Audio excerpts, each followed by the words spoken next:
নমস্কার, কেমন আছেন সবাই? দিশা রায়চৌধুরী চ্যানেলের প্রথম ভ্লগে আপনাদের স্বাগত জানাই। আজ সোমবার, আজ আমরা বেরিয়ে পড়েছি এক নতুন মেলার উদ্দেশ্যে, যেটি অবশ্য আমার কাছে একদমই নতুন, কারণ আমি এর আগে কখনো এই মেলায় যাইনি। দেখুন, এই যে পেট্রোল পাম্প থেকেই আপনাদের ভ্লগটা দেখাচ্ছি, ভ্লগটা শুরু করেছি ওখান থেকেই। তো আজ এই যে মেলায় যাচ্ছি, এই মেলা নাকি আমাদের মেদিনীপুরের 400 বছরের পুরনো মেলা। এই মেলার নাম তুলসীচারা মেলা। এটি একটা নদীর মাঝে হয়। আমাদের এই যে বাড়ি থেকে প্রায় 25 কিলোমিটার দূরে আমরা রাস্তায় যাচ্ছি। আপনারা মেদিনীপুরে যারা থাকেন তারা হয়তো অনেকেই শুনেছেন কেলেঘাই নদীর নাম। কেলেঘাই নদীর একদম মাঝ বরাবর যেখানে চর পড়ে যায় সেখানেই এই মেলা হয়। এই মেলা 400 বছরের পুরনো। শুনেছি এই মেলার মন্দির যেখানে আছে সেই মন্দিরে কোনো বছরই বন্যা হয় না। তবে কেলেঘাই নদীতে কিন্তু প্রত্যেক বছর বর্ষাকালে বন্যা হয়। আপনারা নদীকে এই শীতকালে দেখলে একদমই বুঝতে পারবেন না যে এই নদীতে বর্ষাকালে দুকুল ছাপিয়ে বন্যা হয়। দেখুন কত সুন্দর চাষ আবাদ হয়েছে নদীর দুই পাশে, রাস্তার দুই পাশে। এগুলো কিন্তু কেলেঘাই নদীর প্রায় আমরা কাছাকাছি চলে এসেছি। আমরা এখন আছি কেলেঘাই নদীর এই পারে, মানে যেই পারে থেকে আমরা যাচ্ছি, এবং মেলা হয় নদীর ওই পারে। মাঝ রাস্তায় কিছু ছেলেরা আমাদের দাঁড় করিয়েছে চাঁদা নেওয়ার জন্য। আমরা ঠিক এখন এতটাই উন্নত যেখানে চাঁদা মানুষ এমনি মানে টাকা হিসেবে দেয়, সেখানে আমাদের এখানে ফোনপে হচ্ছে। চাঁদা নেওয়ার জন্যও বারকোড দিচ্ছে তারা, বারকোডের মাধ্যমে আমরা পেমেন্ট করছি, চাঁদা দিচ্ছি তাদের। এই যে কেলেঘাই নদীর একদমই কাছে চলে এসেছি, একটু পরেই কেলেঘাই নদীর বাঁধ শুরু হবে। যেখান থেকে ওই যে খালটা দেখতে পাচ্ছেন আপনারা, তারপর এই যে সর্ষে ক্ষেত, এগুলো সব কেলেঘাই নদীর পাশের এলাকা। এই যে সর্ষে ক্ষেত, এই যে এত ক্ষেত যেখানে মানুষ এখন ঘুরছে, এই সব জায়গাগুলি যখন বন্যা হয় বর্ষাকালে তখন পুরো ভাসিয়ে নিয়ে চলে যায়, শুধুমাত্র এই রাস্তাটি ছাড়া। রাস্তাটির উপরে হয়তো জল ওঠে না, কিন্তু ওই যে চাষ জমি সব ডুবে যায়। চলুন, আপনাদের অনেক চাষ জমি দেখিয়েছি, এবার যাই নদীর দিকে। এই যে প্রায় আমরা নদীর কাছাকাছি চলে এসেছি, একদমই কাছে চলে এসেছি। এই যে এবার এখানে আমরা নেমে নদীর ব্রিজ পার হব, দেখতে থাকুন আপনারা। এই যে আমরা নদীর ব্রিজের এই যে নিচের দিকে যাচ্ছি সবসময়। আর এই যে আমার পাশের যে মানুষটি, ইনি হচ্ছেন আমার একজন দিদি। সে হচ্ছে প্রচণ্ড মজার একজন মানুষ। যাই হোক, সে সবসময় কথা বলে আপনাকে, আপনার খারাপ মন থাকলেও আপনাকে ভালো করে দেবে। মন আপনার এমনিতেই খুশি হয়ে যাবে ওর সাথে থাকলে। যাই হোক, এই যে আমরা আঙুল দিয়ে দেখাচ্ছি যেটা, সেটা হচ্ছে এই যে এই অঞ্চল যেখানে আপনারা এখন ক্ষেত জমি দেখতে পাচ্ছেন, এগুলি শুধুমাত্র শীতকাল এবং গ্রীষ্মকালেই আপনারা দেখতে পাবেন। তাছাড়া বর্ষাকাল আসা মাত্রই এই সমস্ত জায়গাগুলি বন্যায় প্লাবিত হয়ে যায়। আর এই সমস্ত জায়গার কোনো চিহ্ন আপনারা বর্ষাকালে গেলে দেখতে পাবেন না, শুধু জল আর জল। এই নদীকে আপনারা গ্রীষ্মকালে একরকম দেখবেন, শীতকালে একরকম দেখবেন, এবং বর্ষাকালে এর চেহারা পুরোপুরিই অন্যরকম হয়ে যায়। ধরুন, অনেক কথা হলো, এবার আমরা নদী পার হই। আপনারা দেখুন, ওই যে সামনে আমার হাজব্যান্ড চলছে বাইক নিয়ে। এই যে নদীর এই যে ব্রিজের কাছে চলে এসেছি আমরা। দেখুন কত লোক এই পার থেকে ওই পারে মেলা দেখতে যাওয়ার উদ্দেশ্যে যাচ্ছেন। এই মেলা অনেক বছরের পুরনো এবং অনেক লোক যায় এই মেলা দেখতে। এখানকার মেলা খুবই নামকরা একটা মেলা। যাই হোক, চলুন দেখা যাক কি কি দেখতে পাই আমরা মেলায়। চলুন যাওয়া যাক।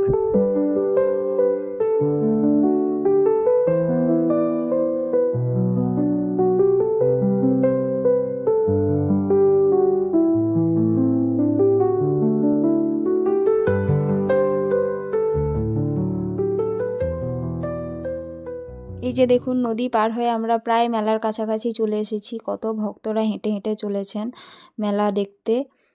চলুন, মেলার একদমই কাছে আমরা প্রায় চলে এসেছি। এই যে গ্যারেজ শুরু হয়ে গেছে এখান থেকেই। কত মানুষের সমাগম মেলায়, দেখুন আপনারা। যাই হোক, চলুন মেলায় ঢুকেই আগে আমরা মন্দিরের উদ্দেশ্যে যাব, তারপর মেলার আর বাকি অংশ আমরা দেখব। চলুন দেখি কি কি দেখা যায় এই মেলায়। মেলা যদিও আমার কাছে একদমই নতুন, আমি জানি না। চলুন আমি নিজেও ঘুরবো মেলায় এবং আপনাদেরও দেখাবো কি কি পাওয়া যায় এই মেলায়।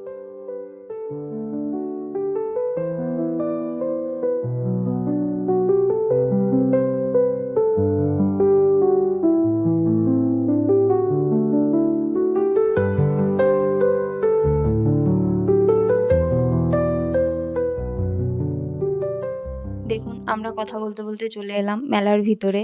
মেলার এই যে সেতু পার করে, দুটো সেতু আছে, দুটোই ছোট্ট ছোট্ট সেতুগুলি পার করে আমরা যাচ্ছি এখন মন্দিরের উদ্দেশ্যে। মন্দিরে যাওয়ার জন্য এই যে ছোট ছোট সেতু আমরা পার হচ্ছি, এর নিচে যে জল দেখতে পাচ্ছেন এগুলো কোনো কিন্তু খাল নয়, এগুলো নদীরই একটা পার্ট। এই দুটো সেতুর মাঝখানে চর পড়ে গেছে, এই চরেই মেলা হচ্ছে। আর ওই যে ওই মন্দির দেখতে পাচ্ছেন, চলুন আমরা ওই মন্দিরের দিকে যাই।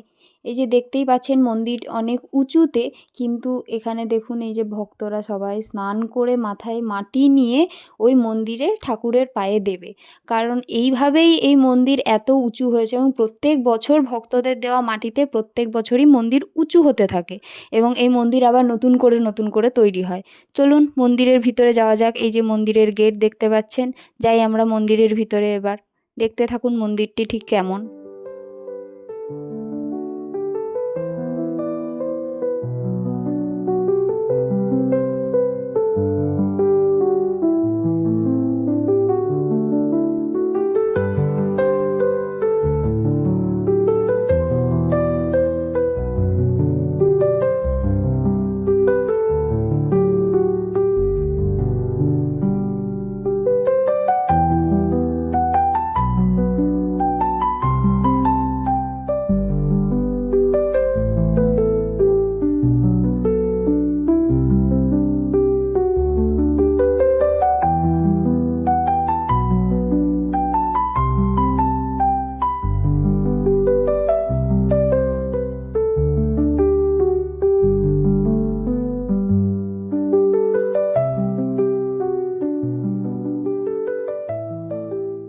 বেরিয়ে পড়ি এবার মন্দির থেকে।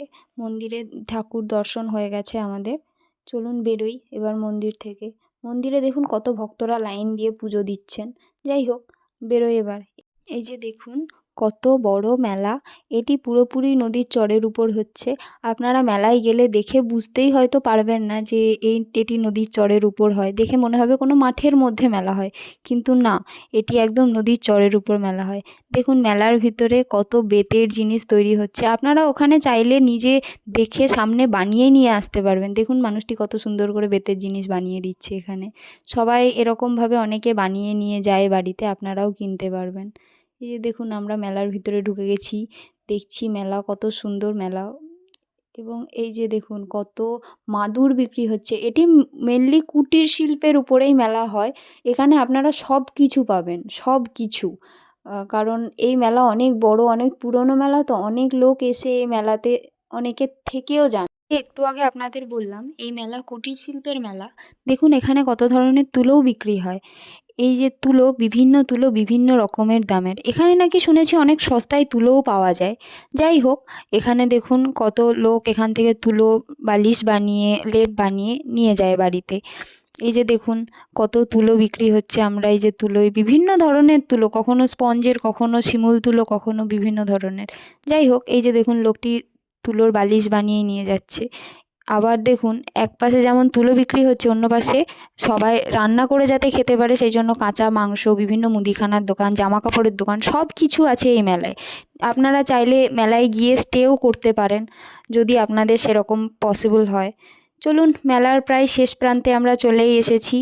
এখানে দেখুন কত সুন্দর কত কিছু বিক্রি হচ্ছে। দেখুন মেলার শেষ প্রান্তে একটি সার্কাস ঘরও দেখতে পেয়েছি আমরা। চলুন এই যে আমি একটা চরকি কিনে বাড়ি ফিরছি। আপনাদের যদি ভ্লগটি ভালো লেগে থাকে অবশ্যই আমার চ্যানেলটিকে সাবস্ক্রাইব করে আমার পাশে থাকবেন, এবং লাইক করবেন, শেয়ার করবেন, এবং কমেন্টের মাধ্যমে জানাবেন কেমন লাগলো ভ্লগটি।